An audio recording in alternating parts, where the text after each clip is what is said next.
Գյուրջան Կասկադ, հասանելի բնակարաններ 65 ամիս մարման ժամկետով։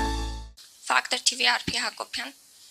Պարոն Մելիք-Բեկյան, առաջին անգամ ՀՖՖ նախագահ ընտրվելուց հայտարարել եք, ես չեմ էլ ուզում մտածել 9-1 հաշվով պարտության մասին, եթե տեղի ունենա, ուրեմն ինչ-որ բան շատ վատ եմ անում։ Վերջերս Վրաստանի ընտրանուն 2 խաղերի արդյունքով հենց այդ հաշվով պարտվեցինք։ Ուզում եմ հարցնել, դուք որպես ՀՖՖ նախագահ ի՞նչն եք շատ վատ անում, որ Հայաստանի հավաքական այսպիսի ջախջախիչ պարտություններ է գրում, որպես այդ ոլորտի պատասխանատու ինչու չեք հետևում երկրպագուների պահանջին եւ հրաժարական տալիս։ Մի երկրորդ հարց էլ ունեմ։ ՀՖՖ-ն ԲԿՄ Գանձասար հանդիպումից հետո մեր տեղեկություններով ստացել է նամակ UEFA-ից, որտեղ նշվում է, որ խաղը եղել է պայմանավորված։ Մասնավորապես 4 ֆուտբոլիստ ըստ նույն նամակի միտումնավոր ազդել են հանդիպման երգի վրա։ Սակայն նրանք ոչ միայն պատասխանատվության չեն ենթարկվել, այլև պարզապես լքել են թիմը եւ առանց խոչընդոտի դուրս եկել Հայաստանի Հանրապետությունից։ Հիմա հարցս, ինչպես է ստացվում, որ ունենալով նման լուրջ փաստաթուղթ UEFA-ից, դուք ոչ միայն չեք դիմել իրավապահ մարմիններին, այլև որևէ տեսանելի քայլ չեք ձեռնարկել կանխելու նման դեպքերը ապագայում։ Շնորհակալություն։ Ուրեմն երկրորդ հարցը շատ հետաքրքիր էր ու կարևոր, առաջին հարցի վերաբերյալ այդ փոքրիկ մանիպուլյացիաները, որ անում եք, որ ասում եք 9-1, հետո ասում եք 2 խաղի արդյունքով 9-1, եւս մեկ անգամ, եւս մեկ, դա շատ լավ մանիպուլյացիա է, դա հետաքրքիր մանիպուլյացիա է, որովհետեւ Համաձայն չեմ ձեր տեսակետին։ Չէ, ես 9-1-ին չեմ սպասում, ես ուզում եմ ասեմ, երբ որ մենք խոսեցինք, ես շատ երկար խոսեցի Վրաստանի, եթե ամեն հարց տվողը նորից անդրադառնալ է Վրաստանի խաղերին, ես այլևս չեմ կարող ավել բաներ ասել։ Ես կարող եմ սկսել ձեզ պատմել, որ Հայաստանի հավաքականը խաղում էր առանց իրենց առաջատարների, նոր մարզիչը ժամանակ չուներ, որոշ ֆուտբոլիստներ իրենց հնարավորությունից բավական ցածր խաղացին։ Ես կարող եմ ասել, որ Հայաստանի ֆուտբոլի ֆեդերացիան այն ինչը վատ եմ անում, ձեր հարցինի պատասխան, նախապատրաստական process-ը բավական լավ էր կազմակերպել Վրաստանի հավաքականի խաղի, խոսքը գնում է կազմակերպչական հարցերի, ադմինիստրատիվ հարցերի եւ այլն, իսկ մնացածը զուտ ֆուտբոլային տիրույթում է, որը մինչ օրս մենք շարունակում ենք վերլուծել եւ մենք կտեսնենք դեռևս այդ պարտությունների պատճառները ապագայում ինչպես կանրադառնան, ինչպես կլինեն։ Անդրադառնալով ձեր ԲԿՄ Գանձասար խաղի մասին։ Նախ, երբ որ դուք ասում եք լրջագույն փաստաթուղթ UEFA-ից, խոսելով պայմանավորված խաղերի մասին, Հայաստանի ֆուտբոլի ֆեդերացիան 2020 թվականից եղել է պայմանավորված խաղերի դեմ պայքարող առաջին հենց այս ղեկավարությունը, առաջին կառույցը եւ այդ գործերը բազմաթիվ գործեր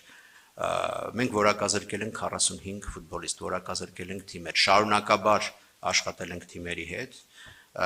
եւ աշխատել ենք նաեւ անհատ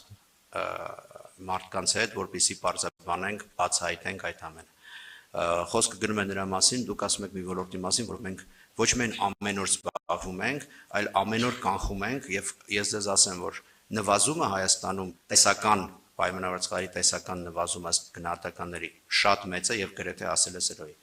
Անդրադառնալով կոնկրետ Գանձասար ԲԿՄ խաղին, ուրեմն եթե նախ իրավապահների հետ մենք սերտորեն աշխատում ենք բոլոր դեպքերով, երկրորդը, եթե մենք ստանանք որևէ փաստաթուղթ UEFA-ից, որևէ փաստաթուղթ, որը հնարավորություն մեզ կտա, որակազրկել, տալ իրավապահ մարմիններին, որպեսզի քրգործ հարուցել, մենք դա մեծ հաճույքով կանենք։ Մենք նախ ունենք այդպիսի դեպքեր, ես ասեմ, որ քրեական գործ հարուցվել են պայմանավորված խաղերով,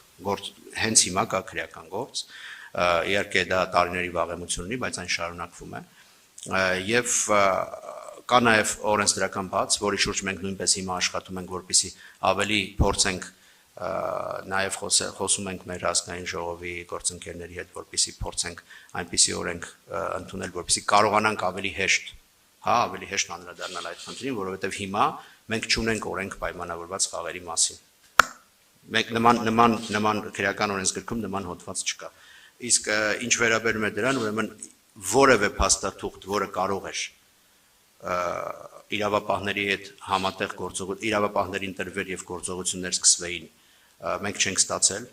որևէ նման փաստաթուղթ չենք ստացել եւ ընդհանրապես այդ փաստաթուղթերը, որ UEFA-ից դուք ասում եք դուք UEFA-ից ստացել եք, մենք պարբերաբար ստանում ենք միայն վերլուծություններ, ընդհանրապես վերլուծություն, որը քեզ հնարավորություն կտա հասկանալ։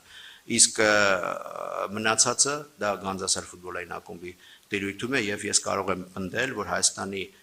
այս պահին էլ մենք անընդմեջ մոնիտորինգ ենք անում իրավիճակի, անընդմեջ եւ մենք հատուկ հանձնախումբ ունենք, որը անընդհատ դրանով է զբաղվում, դա շատ մեծ եւ աշխատում եմ UEFA-ի գործընկերների հետ եւ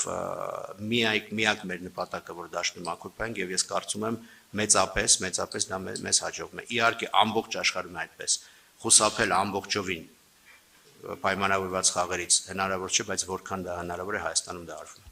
Առաջին հարցից ուղիղ չպատասխանեցիք պարոն Մելիք-Բեկյան, ինչու հրաժարական չեք տալիս երկրպագուների կոչին հետևելով։ Որովհետև ես պատասխանեցի նախորդ անգամ այդ հարցին։